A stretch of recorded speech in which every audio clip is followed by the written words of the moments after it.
Listen. Oh,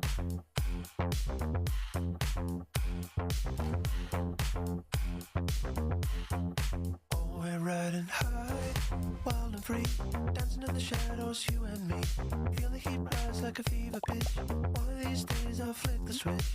Got that rhythm when the sparks will glow. Time moves fast and we need to go slow down and sink again. Listen.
Excusez-moi, ça fonctionne. Okay.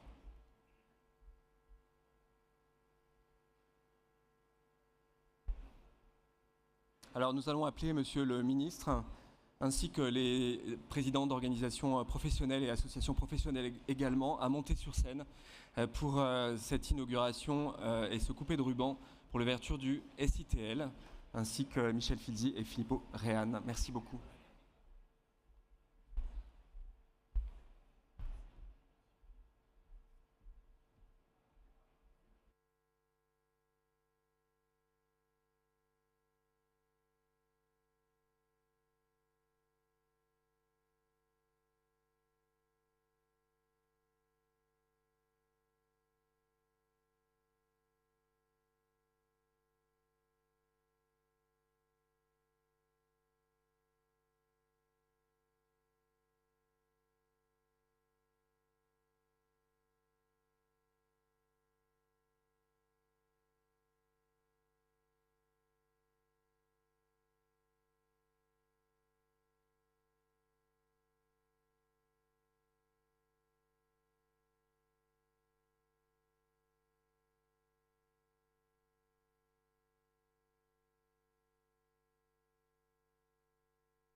Bon, il paraît que c'est moi qui commence, donc bonjour à tous. Je suis ravi d'être parmi vous. Excusez-moi d'être un petit peu en retard, non pas que je ne sois pas venu tôt ce matin pour présider le comité interministériel de la logistique. J'entendais la dame qui me rappelait que je devais vous retrouver à 10h sur cette estrade. Pour autant, j'ai traversé pour aller saluer quelques stands. Je tiens d'ores et déjà à m'excuser pour ceux que je n'ai pas pu voir, et ils sont nombreux. Je voudrais collectivement les féliciter à la fois pour leur présence ici et puis pour ce qu'ils font au quotidien pour ce secteur si important du transport et de la logistique.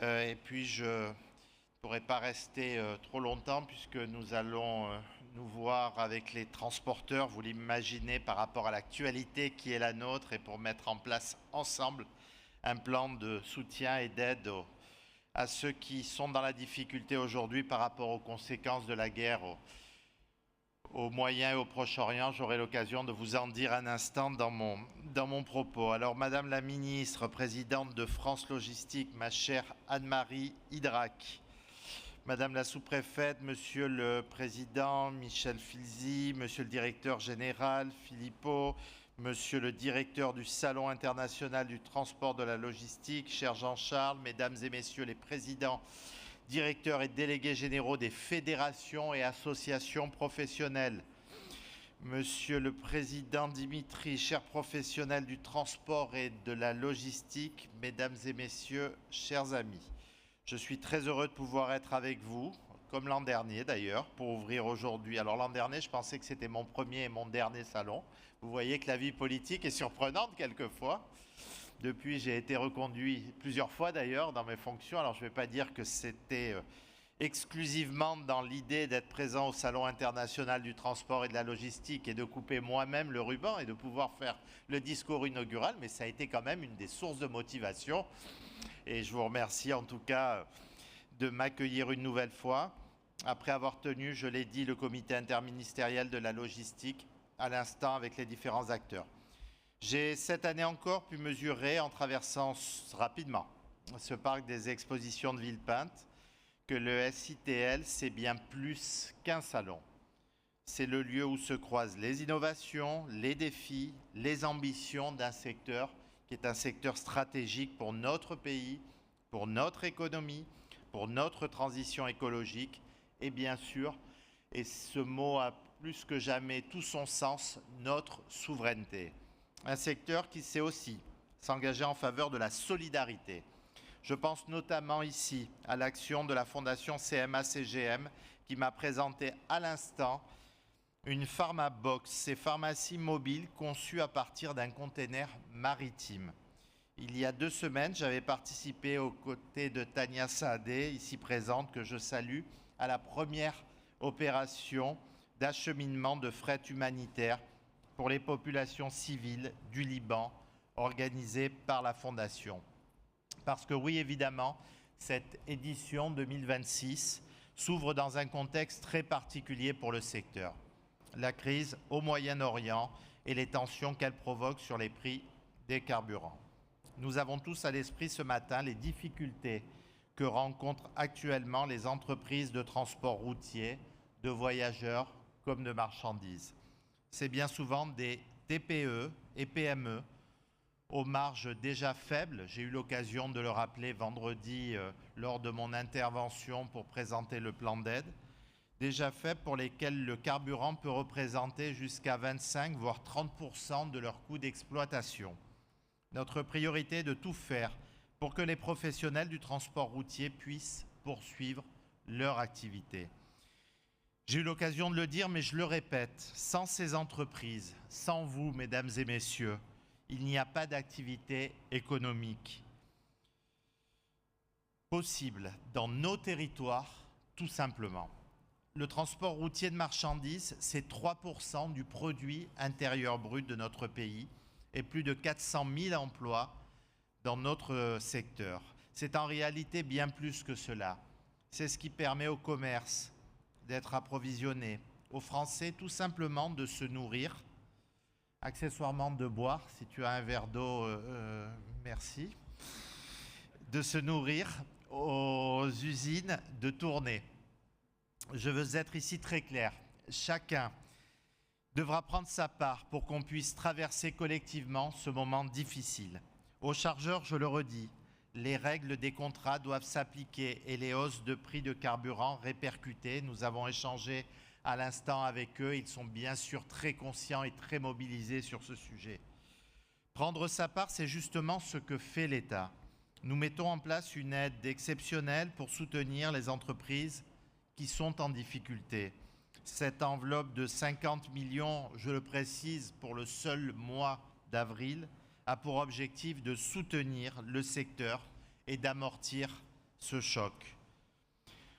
En complément, pour accompagner les entreprises faisant face à des difficultés de trésorerie, nous avons aussi pris des mesures d'urgence, par exemple en matière de report de cotisations sociales ou d'étalement de charges fiscales. Et quand on parle de charges fiscales, c'est le moment de prendre une pause.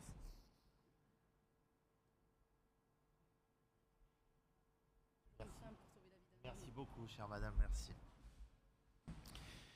Voilà, j'aurai dans un instant et après ce discours inaugural l'occasion de réunir les représentants des transporteurs pour échanger avec eux sur les modalités de mise en œuvre de ces aides.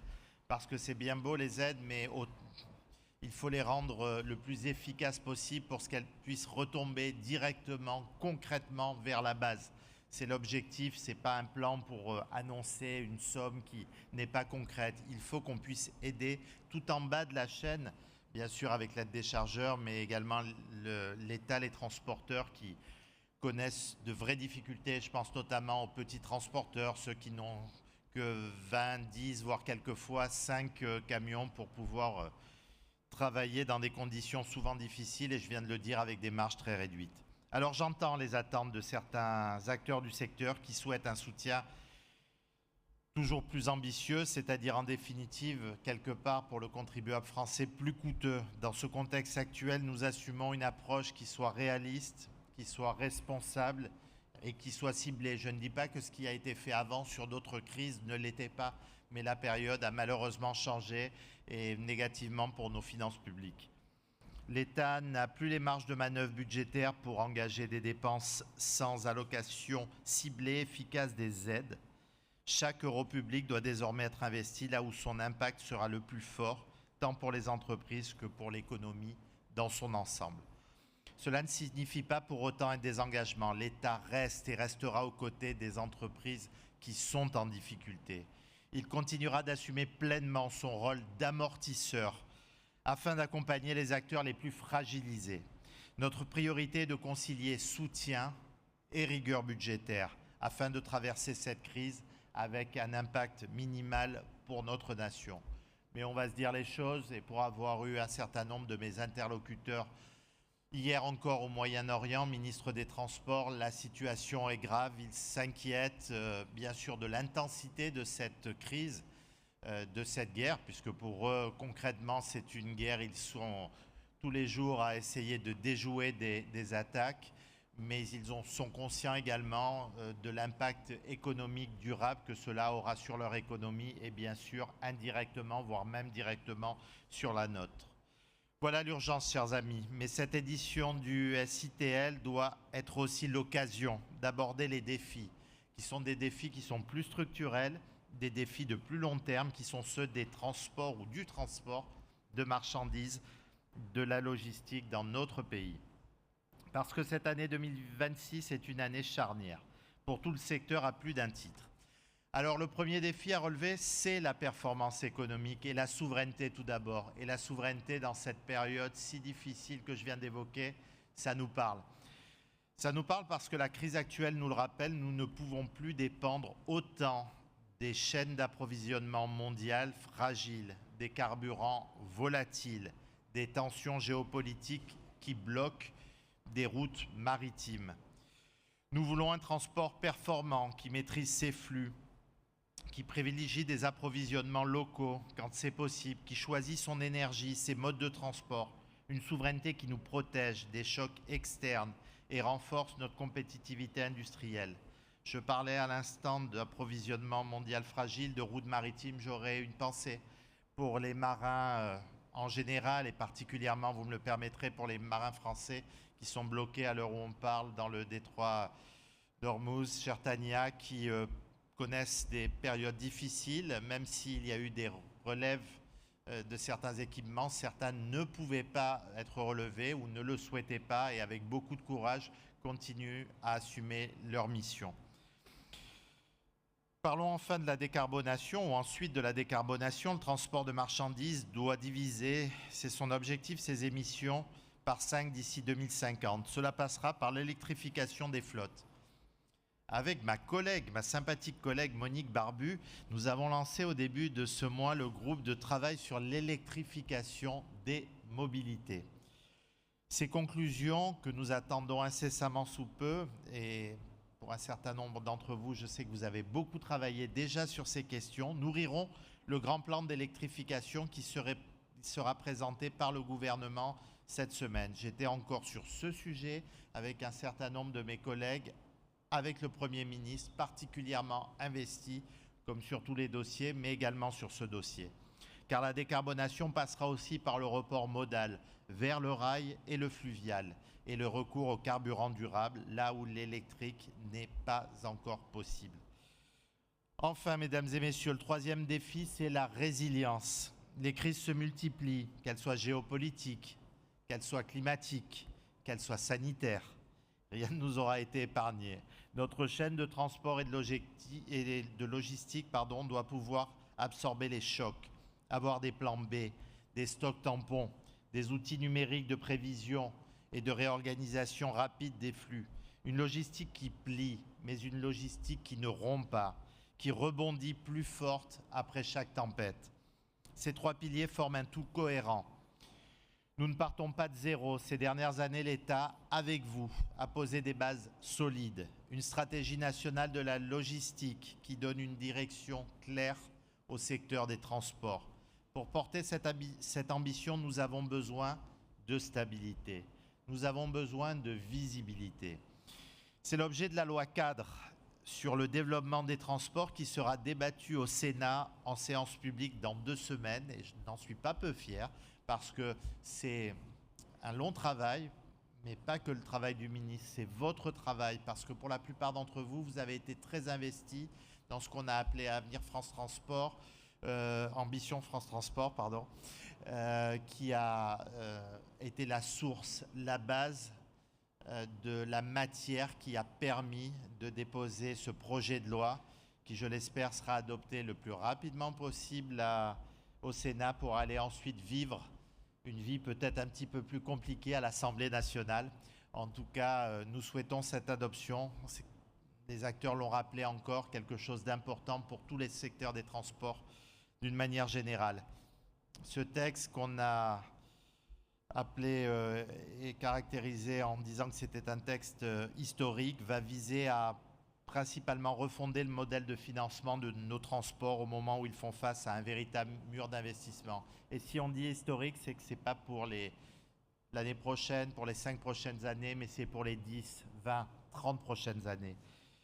Il est issu des intenses travaux, je vous l'ai dit, menés dans le cadre de la conférence Ambition France Transport, à laquelle vous avez été associés et vous avez participé. Un petit mot pour le fret ferroviaire. Nous mettons d'abord l'accent sur les infrastructures, les moderniser, les fiabiliser, les électrifier. Sans un rail performant et ponctuel, aucun report modal n'est crédible. Les chargeurs nous le répètent suffisamment souvent. Cela n'exclut pas d'aller plus loin ensuite. Pour les flottes routières, par exemple, la loi va poser les fondations d'une électrification que nous souhaitons accélérer, avec des objectifs qui soient chiffrés, qui soient progressifs, de recours aux poids lourds électriques pour les grands donneurs d'ordre, avec l'accélération du déploiement des bornes de recharge haute puissance sur les axes routiers, en zone logistique et bien sûr au dépôt. Enfin, pour renforcer la compétitivité du transport fluvial, le texte prévoit un prix identique de la manutention des conteneurs, quel que soit leur mode de pré- et post-acheminement dans les ports maritimes, qu'ils soient fluvial, ferroviaire ou routier. Ce texte donne ce qui manque cruellement aujourd'hui, de la visibilité pluriannuelle et de la stabilité budgétaire.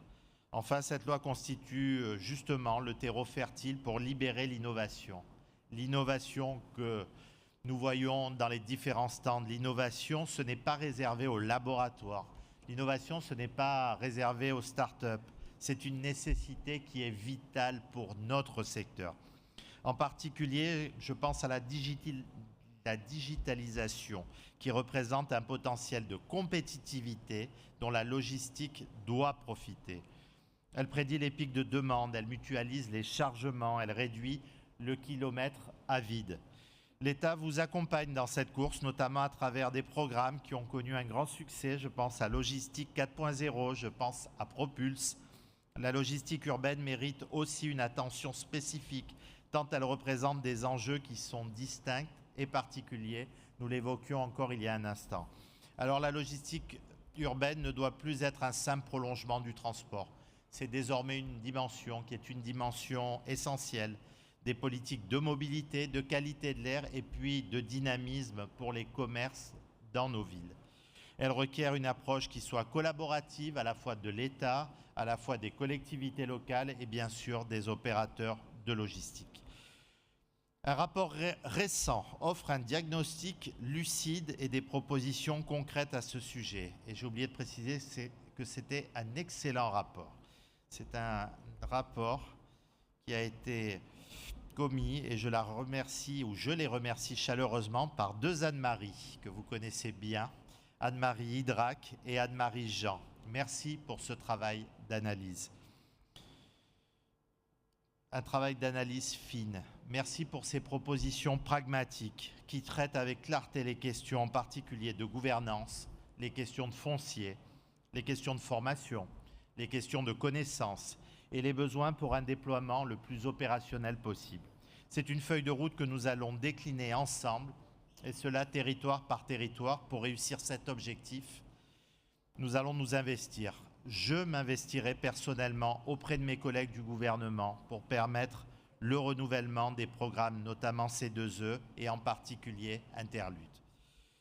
Mesdames et messieurs, chers amis, voilà les quelques points que je souhaitais aborder avec vous ce matin. Je m'excuse d'avoir été déjà en retard et puis si long. À nous de travailler ensemble pour faire de cette vision une réalité, qui soit une réalité partagée. Une logistique qui concilie performance et souveraineté économique, résilience opérationnelle et responsabilité climatique. Dans cette période de forte tension, nous en avons plus que jamais besoin. Merci pour votre engagement quotidien, souvent invisible, mais mesdames et messieurs, toujours indispensable. Merci de votre attention.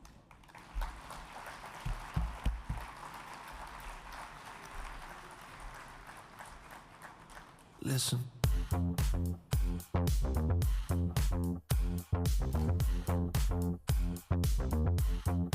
Oh, we're riding high, wild and free, dancing in the shadows, you and me.